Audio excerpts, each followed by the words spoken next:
తెలంగాణ రాష్ట్రంలో ఉన్నటువంటి సంవత్సర కాలంగా రేవంత్ రెడ్డి గారి నాయకత్వంలో ఉన్న ఈ ప్రభుత్వం యువ వికాసం కింద తీసుకున్న అనేక కార్యక్రమాల్లో భాగంగా గ్రూప్ 4 కు సంబంధించినటువంటి 8,000 మంది చిల్లర ఉద్యోగస్తులకు నియామక పత్రాలు ఇవ్వడంతో పాటుగా గత సంవత్సర కాలంగా రాష్ట్ర వ్యాప్తంగా తీసుకున్నటువంటి 55,000 ఉద్యోగాల నియామకాలకు సంబంధించి లేదా తెలంగాణ ప్రభుత్వం తరఫున గత సంవత్సర కాలంగా ఉపాధి అవకాశాలను మెరుగుపరిచే కార్యక్రమాలను చెప్పడానికి తెలంగాణ ప్రజా పాలన వారోత్సవాల్లో భాగంగా పెద్దపల్లికి వచ్చేసినటువంటి గౌరవ ముఖ్యమంత్రి గారికి ఒక్కసారి గట్టిగా అందరూ చప్పట్లు కొట్టి స్వాగతం చేయాల్సిన సందర్భంగా కోరుతా ఉన్నాను.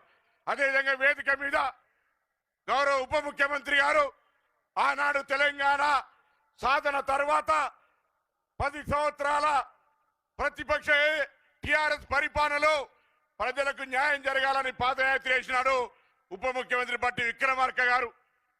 ఈ జిల్లా ఉమ్మడి జిల్లాకు సంబంధించి సీనియర్ మంత్రి గౌరవనీయులు శ్రీధర్ బాబు గారు, మన జిల్లా ఇన్ఛార్జ్ మంత్రి ఉత్తమ్ రెడ్డి గారు, తెలంగాణ ఉద్యమకారుడు ఆనాడు మంత్రి పదవికి రాజీనామా చేసిన కోమటిరెడ్డి వెంకటరెడ్డి గారు, గౌరవనీయులు పొంగులేటి శ్రీనివాసరెడ్డి గారు, ఇప్పుడే మాట్లాడి వెళ్ళిపోయినటువంటి తుమ్మల నాగేశ్వరరావు గారు, గౌరవ రాష్ట్ర కాంగ్రెస్ అధ్యక్షులు మహేష్ కుమార్ గౌడ్ గారు, ఎమ్మెల్సీ జీవన్ రెడ్డి గారు, పార్లమెంటు సభ్యుడు సోదరుడు గడ్డెం వంశీ గారు, ప్రభుత్వ విపులు లక్ష్మణ్ కుమార్ గారు, వినోద్ గారు, శాసనసభ్యులు, మీ అభిమాన నాయకుడు స్థానిక శాసనసభ్యుడు విజయ రమణారావు గారు, వేదిక మీద ఉన్న పెద్దలు అందరికీ కూడా, డాక్టర్ వివేక్ గారికి, ప్రేమ్ సాగర్ రావు గారికి, కవంపల్లి సత్యనారాయణ గారికి, మేడిపల్లి సత్యం గారికి, అందరి జిల్లాకు సంబంధించి ప్రతి నాయకుడికి ఇక్కడికి విచ్చేసిన అందరికీ నమస్కారాలు తెలియజేస్తా ఉన్నా. విద్యార్థి నాయకుడిగా ఆనాడు ఉద్యోగాలు కావాలనే సందర్భంలో అనేక పోరాటాలు చేయడం జరిగింది. తదుపరి కరీంనగర్ లోక్సభ ప్రజల ఆశీర్వచనంతో పార్లమెంటు సభ్యుడై తెలంగాణ సాధనకు సంబంధించి పోరాటం చేశాం. తెలంగాణ ఏర్పడ్డ 10 సంవత్సరాలు ఆ నిరుద్యోగ యువతకు న్యాయం జరగకపోతే అనేక సందర్భాల్లో యువతకు న్యాయం చేయాలని, యువకులకు న్యాయం జరగాలని అనేక వేదికలపై పోరాటం చేయడం జరిగింది. ఈరోజు మీ అందరి ఆకాంక్షల మేరకు నిన్నటికి 1 సంవత్సరం పూర్తయింది. ఫలితాలు వచ్చాయి. ఈ తెలంగాణ ప్రజా పాలన ప్రభుత్వంలో అనేకమైనటువంటి కార్యక్రమాలు, ముఖ్యంగా యువకులకు సంబంధించి నిరుద్యోగ సమస్య పరిష్కార దిశలో తీసుకొని పోయే సందర్భంలో ఈ సభ జరుగుతూ ఉంది. ఇక్కడికి వచ్చినటువంటి నా సోదరులు, రాజకీయంగా కాంగ్రెస్ పార్టీ కుటుంబ సభ్యులు, లేదా ఈరోజు తెలంగాణ ప్రభుత్వంలో ప్రభుత్వ పనితీరును పనిచేసే ఉద్యోగస్తులందరూ ఒకటి గమనించాలి. తెలంగాణ ప్రజలకు ముఖ్యంగా ఆకాంక్ష, ఆత్మగౌరవం. గతంలో మన యొక్క అంశాలను చెప్పాలంటే కూడా నేతృత్వంగా అణిచివేసే పరిస్థితి ఉండే. కానీ ఈరోజు తెలంగాణ ప్రజల యొక్క ఆకాంక్షలకు, ఆత్మగౌరవానికి ప్రతీకగా ప్రజా పాలన మంచి ప్రజాస్వామికంగా కొనసాగుతూ ఉంది.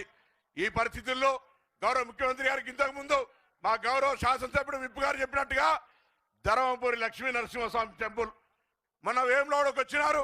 రాజరాజేశ్వర స్వామి ఆశీర్వచనం నిండుగా ఉండాలని కోరుకుంటా ఉన్నాం.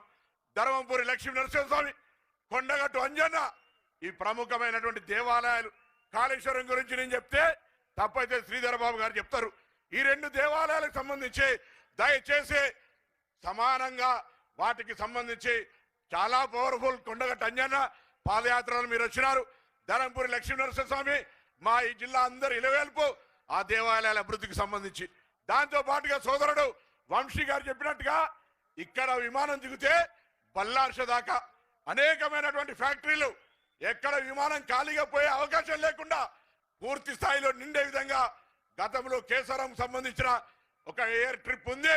దాన్ని కూడా భవిష్యత్తులో ఈ ప్రాంతం ఉత్తర తెలంగాణకు సంబంధించి వరంగల్ అదొక పారిశ్రామిక ప్రాంతం అయితే, ఈ మొత్తంగా పక్కన ఆదిలాబాద్, మంచిర్యాల సిమెంట్ ఫ్యాక్టరీలతో సహా ఈ ప్రాంతానికి అభివృద్ధి ఉండే విధంగా ఒక ఎయిర్పోర్ట్ ఇచ్చేటువంటి ఆలోచన రాష్ట్ర ప్రభుత్వం నుంచే కేంద్రం మీద ఒత్తిడి తెచ్చే దిశలో కొనసాగించాలని సందర్భంగా కోరుతూ ఈరోజు పెద్దపల్లి జిల్లా కేంద్రం వేణన్న గారు వచ్చినారు. సమయం ఎక్కువ తీసుకొని వాస్తవంగా, కానీ ఉమ్మడి జిల్లాకు సంబంధించిన మీటింగ్ కాబట్టి 1 నిమిషం ఎక్కువ తీసుకున్నా. దయచేసి అంజలా భావించకుండా మరొక్కసారి విజయ రమణారావు గారు 1500 కోట్లు దొబ్బిపోయిందని అందరు ఈశ్వరుడు పోయినాక దృష్టి తీసుకో. లేకపోతే ప్రాబ్లం అవుతుంది. ఆ విధంగా ఈరోజు ఈ జిల్లాకు సంబంధించి 13 నియోజకవర్గాల 8 మందిని గెలిచినాం. 2 మంత్రులు 2 విప్పులు.